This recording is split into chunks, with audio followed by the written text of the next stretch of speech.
waktu dan kesempatan yang telah diberikan kepada kami. Sebelumnya, perkenalkan nama saya Yasinta. Saya Priliani Lestari. Saya Beki. Dan kami akan membahas materi kami, yaitu pembelanjaan jangka pendek. Pembelanjaan jangka pendek memahami dan menjelaskan pengertian dan pengelolaan biaya jangka pendek. Pengertian pembelanjaan jangka pendek merupakan pinjaman yang akan dibayar dalam waktu yang kurang atau sama dengan 1 tahun. Pembiayaan jangka pendek digunakan untuk memenuhi posisi dana yang disebabkan pengaruh musim atau yang sifatnya temporer, misalnya kebutuhan dana untuk modal kerja ekstra dan pembiayaan aktiva lancar. Yang kedua, ada faktor-faktor yang dipertimbangkan dalam pendanaan jangka pendek, yaitu biaya. Yang kedua, pengaruhan terhadap kredit rating. Yang ketiga, risiko. Yang keempat, pembatasan. Yang kelima, fleksibilitas. Yang keenam, perkiraan kondisi pasar uang yang tingkat inflasinya. Yang ketujuh, posisi likuiditas dan rentabilitas perusahaan. Yang kedelapan, stabilitas operasi perusahaan. Yang ketiga, ada jenis-jenis pembelanjaan jangka pendek. Yang pertama, pinjaman perbankan. Yang kedua, kredit dagang atau utang dagang. Yang ketiga, banker acceptance. Yang keempat, commercial paper. Yang kelima, pembiayaan piutang. Dan yang keempat, ada perhitungan bunga dalam pinjaman. Yang pertama, bunga dibayar di akhir periode. Yang kedua, bunga dibayar di muka. Yang ketiga, pinjaman kredit lain. Yang keempat, bunga menurun. Yang kelima, bunga tetap. Yang keenam, perhitungan dengan bunga anuitas.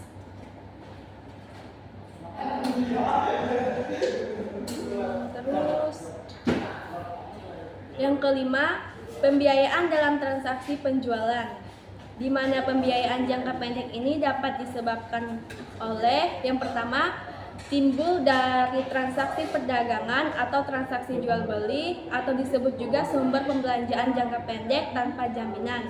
Yang kedua, sumber pembelanjaan jangka pendek dengan jaminan. Ada 4 macam alternatif yang diberikan oleh supplier atau penjual ditinjau dari segi dimulainya kredit dagang tersebut, yaitu yang pertama, kredit yang dimulai dapat akhir bulan. Yang kedua, kredit yang dimulai tengah bulan. Yang ketiga, kredit yang dimulai saat barang diterima. Dan yang keempat, kredit yang dimulai sesuai dengan tanggal yang tercantum dalam invoice atau transaksi yang dilakukan. B. Pengelolaan pembiayaan jangka pendek. Pengelolaan pembiayaan jangka pendek adalah dana yang dibutuhkan untuk mendirikan, menjalankan, atau melakukan sesuatu pembayaran dalam jangka waktu atau tenor pendek. Contoh pembiayaan jangka pendek. Di sini ada 5 contoh. Pertama, utang dagang merupakan pembiayaan jangka pendek. Kedua, pinjam bank dengan jaminan.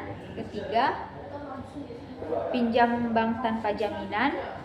Keempat, surat utang. Kelima, surat berharga. C. Sumber-sumber pembiayaan jangka pendek. Ada 3, yaitu pembiayaan jangka pendek spontan adalah tujuan usaha atau account people, dan utang aktual atau kewajiban yang masih harus dibayar. 2. Pembiayaan jangka pendek non spontan tanpa jaminan. Ada 2 macam pembiayaan, yaitu kredit bank jangka pendek dan surat berharga. 3. Pembiayaan jangka pendek non-spontan dengan jaminan. Non-spontan dengan jaminan. Sumber pembiayaan ini terdiri dari pembiayaan piutang, usaha, dan pembiayaan persediaan. Itu langsung jadi loh. Nikah. Baik, dilanjutkan dengan materi kedua. Bab 10, surat berharga jangka panjang. 1. Memahami dan menjelaskan pengertian dan pengelolaan dalam surat berharga. A. Pengertian surat berharga. Surat berharga atau efek dalam bahasa Belanda disebut effecten, sedangkan dalam bahasa Indonesia bahasa Inggris disebut securities. Surat berharga dari segi dimensi waktu dapat dibedakan menjadi 3, yaitu surat berharga jangka pendek atau 1 tahun, jangka menengah 1 tahun sampai 10 tahun, jangka panjang 10 tahun ke atas. Surat berharga adalah surat pengakuan utang, wesel, saham, obligasi, sekuritas kredit atau setiap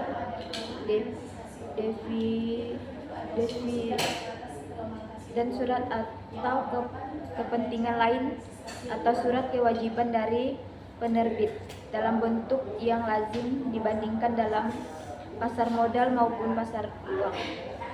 Surat berharga adalah sepuncak surat yang bernilai uang serta memberikan hak kepada pemegangnya atas apa yang tercantum di dalamnya. Dan surat berharga ini mudah dapat dibedakan. B. Pengertian obligasi, saham referen, dan saham biasa. A. Obligasi merupakan surat pengakuan utang yang dilakukan oleh pemerintah atau perusahaan atau lembaga sebagai pihak yang berhutang dan mempunyai nilai nominal tertentu dan kesediaan dan kesanggupan untuk membayar bunga secara periodik atas dasar persentase tertentu yang tetap. Tujuan dari analisis efek terhadap obligasi adalah tingkat pengambilan surat berharga tersebut dari sejumlah dana yang diinvestasikan atau disebut juga rate of return. Penentuan besarnya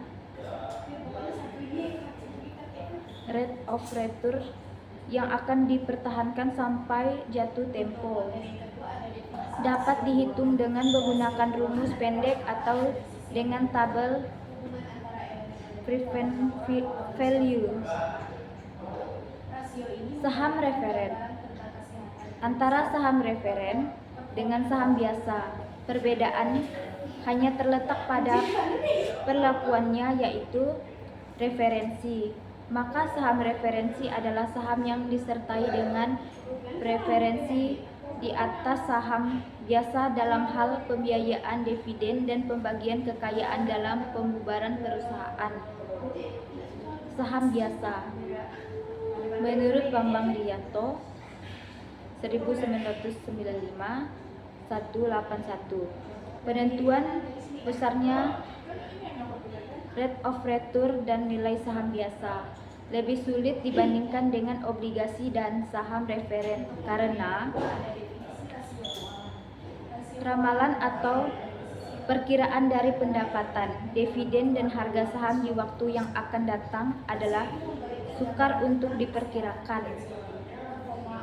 Tidak seperti halnya dengan bunga dan dividen saham referen.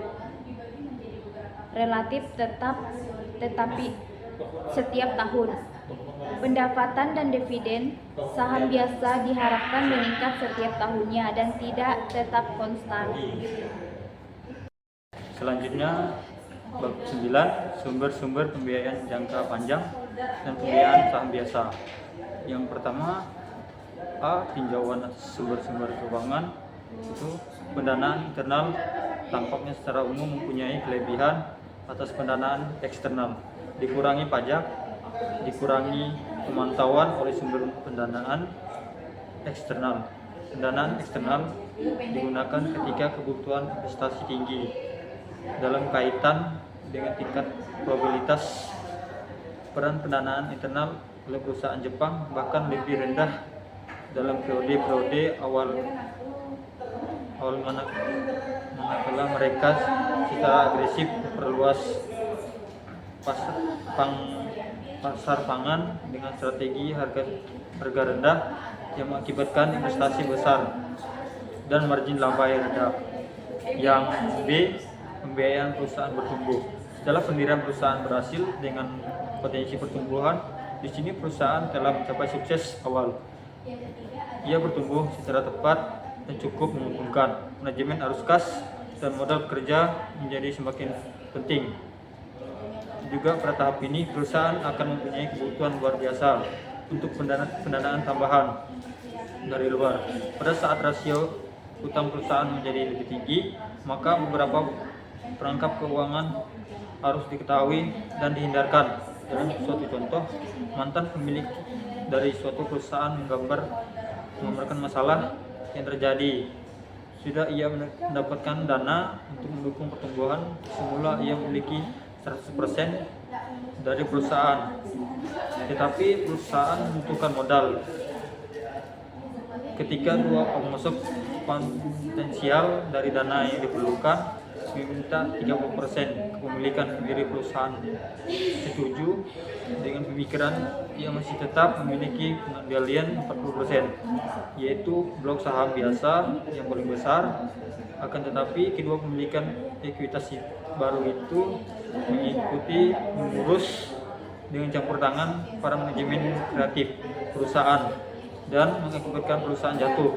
Mungkin tampak ini merupakan kesalahan yang agak elementer karena seorang di dalam perusahaan diharapkan dapat melihat ke depan secara tepat pada jenis gerakan seperti ini.